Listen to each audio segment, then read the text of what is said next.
મિત્રો, ચેનલમાં પહેલી વાર હોય તો લાઈક, શેર, સબસ્ક્રાઈબર કરી નાખજો. તો મિત્રો, આજે હું તમને જણાવીશ ભગુડાનો ઇતિહાસ, માં મોંગલમાનો ઇતિહાસ.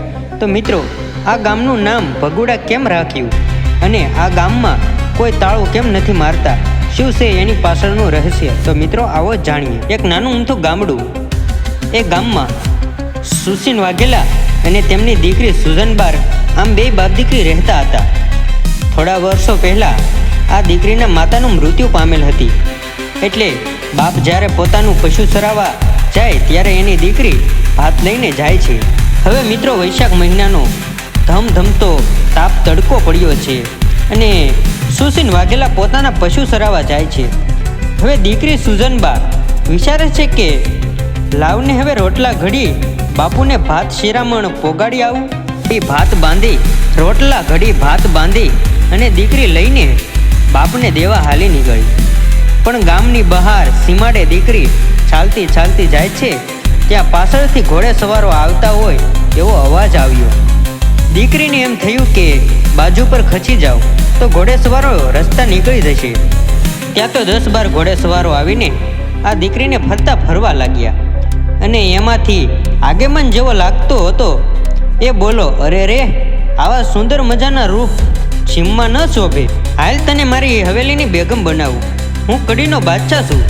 હાલ તારી સાથે વિવાહ કરીને મારી રાણી બનાવું. હાલ તારી સાથે વિવાહ કરીને મારી રાણી બનાવું. દીકરી સમજી ગઈ કે આને ના પાડી તો મને પરાણે લઈ જશે, એટલે કાંઈક રસ્તો કાઢવો પડશે.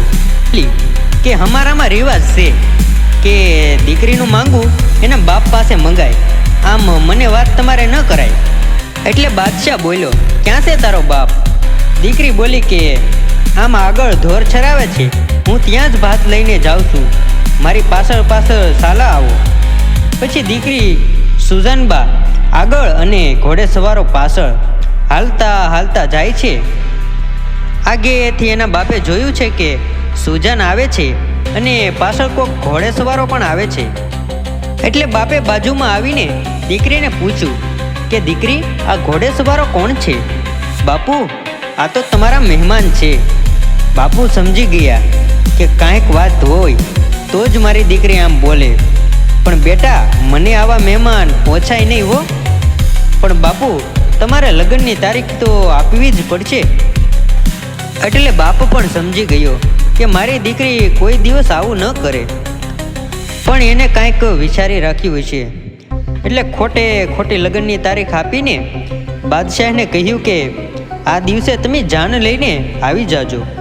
આમ તારીખ દઈને બાદશાહને ત્યાંથી રવાના કર્યો. હવે પછી બાપ અને દીકરી ઘરે આવ્યા અને બાપ દીકરીને વાત કરતા કહે છે કે બેટા, આપણો હિન્દુ ધર્મ છોડીને મુસલમાન ન થવાય હો. તે કેમ લગ્નની તારીખ આપવાનું કીધું? ત્યારે દીકરી બોલી કે બાપુ, મને ખબર છે કે આપણો ધર્મ ન છોડાય, પણ જો હું ના પાડત તો તમને મારીને તમને ઉપાડી જશે. તેના કરતાં બાપુ, તે અહીંથી આઘો તો ગયો, હવે આપણે કાંઈક રસ્તો ગોતશું.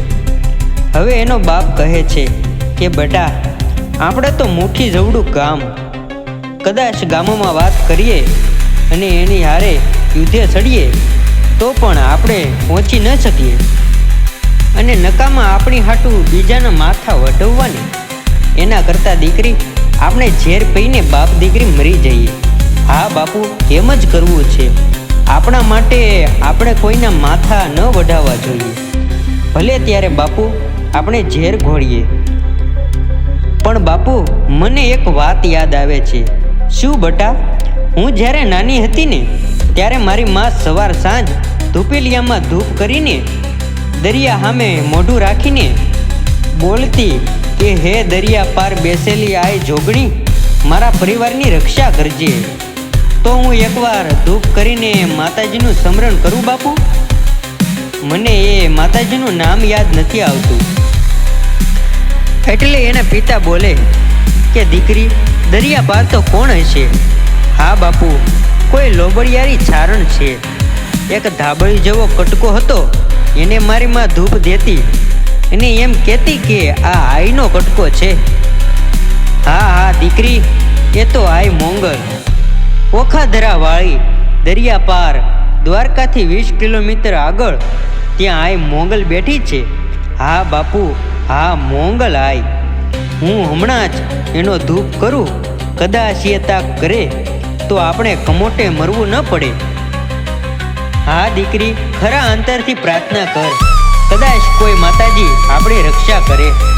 આમ કરી દીકરીએ ધૂપેલિયામાં ધૂપ કરીને દરિયા સામું મોઢું રાખીને સુજાનબા કહે છે કે હે માં, સૂતા હોય તો જાગો, મારે કમોટે ન મરવું પડે. એવું ત્યાં કરો કે મારી આબરૂ રાખજો. જ્યાં આટલું સુજાનબા બોલે ને ત્યાં સૂતેલા આય મોંગલ બેઠા થાય, માથા ઉપરનો ભેળિયો સરખો કરે અને હાથમાં ખુલ્લી તલવાર લઈને દરિયા ઉપર દોટ દીધી. દરિયા પર માં મોંગલ હાલી આવે છે અને આવું છું દીકરી સુજાન, આવું છું, તારું મોટ ન બગાડીશ એટલું કહેતા માતાજીએ દોટ દીધી. અને આ બાજુ સુજાનબાને ખબર પડી ગઈ અને પોતાના રૂવાડા બેઠા થઈ ગયા, હાથ ધ્રુજવા લાગ્યા અને ખબર પડી ગઈ કે માતાજીએ મારી અરજી સાંભળી લીધી છે, માં મારી વારે જરૂર આવશે. આમ મોગલાએ હાથમાં તલવાર લઈ દરિયા ઉપર થતા કડીને હવેલીમાં બાદશાહ પોતાના મહેલમાં સૂતો છે. ત્યાં ધોલિયા પરથી છૂટેલા બાદશાહને એક જ પાટું મારીને માતાજીએ નીચે પાડી દીધો. પણ બાદશાહ આંખ ઉગાડીને જોવે ત્યાં જગદંબાનું ક્રોધે ભરાયેલું મોઢું જોઈને સમજી ગયો કે આ કોઈ સામાન્ય સ્ત્રી નથી, આ કોઈ આદ્ય શક્તિનું રૂપ લાગે છે. એટલે પોતે ભાગવા માંડ્યો. આગળ બાદશાહ અને પાછળ મોંગલ આવે. ડુંગરા પહાડો વીતતા નદી નાળા ઓળંગતા દોડતા દોડતા જાય છે. પાછળમાં મોંગલ ખુલ્લી તલવાર લઈને દોડતા આવે છે. હવે બાદશાહને બીક લાગી એટલે ભાવનગર જિલ્લાના તળાજા પાસે નાનું એવું એક ગામ, બાદશાહ આ ગામમાં ગળી ગયો. ગામમાં જઈને એક ઘરમાં પોતે સંતાઈ ગયો અને ગામજનોને કીધું કે બધા ગામની બહાર નીકળી જાઓ. અને એકો એક ઘરમાં તાળા મારી ગયો. અને જો કોઈ આવીને કોઈ કહે કે અહીંયા કોઈ બાદશાહ આવ્યો છે તો કહેતા નહીં, અને જો કોઈએ કહ્યું તો જીવતા નહીં રહેવા દઉં. ગામના માણસો થર થર ધ્રુજવા લાગ્યા. બધા બહાર ઊભા છે અને બધાયના ઘરે તાળા મારા છે. હવે માતાજી આય મોંગલ પહોંચ્યા અને ગામ લોકોને પૂછે છે કે અહીંયા બાજુ કોઈ બાદશાહ દોડતો દોડતો આવ્યો છે. પણ ગામના થર થર ધ્રુજે છે અને કોઈ જવાબ આપતું નથી. માતાજી સમજી ગયા કે આખા ગામમાં બધાયના ઘરે તાળા છે, એટલે બાદશાહ નક્કી અહીંયા જ છે. પછી માતાજીએ એક જ તલવારના ઝાટકે આખા ગામના તાળા તોડી નાખ્યા. અને પછી એક ઘરમાંથી બાદશાહ નીકળ્યો અને એને ખબર પડી ગઈ કે હવે મને જીવતો નહીં રાખે.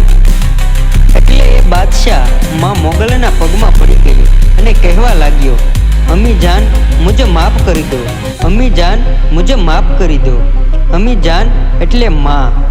અને કહેવાય છે કે માં શબ્દ મોગલ સાંભળે ત્યાં જ તલવારનો હાથ નીચે કરે છે.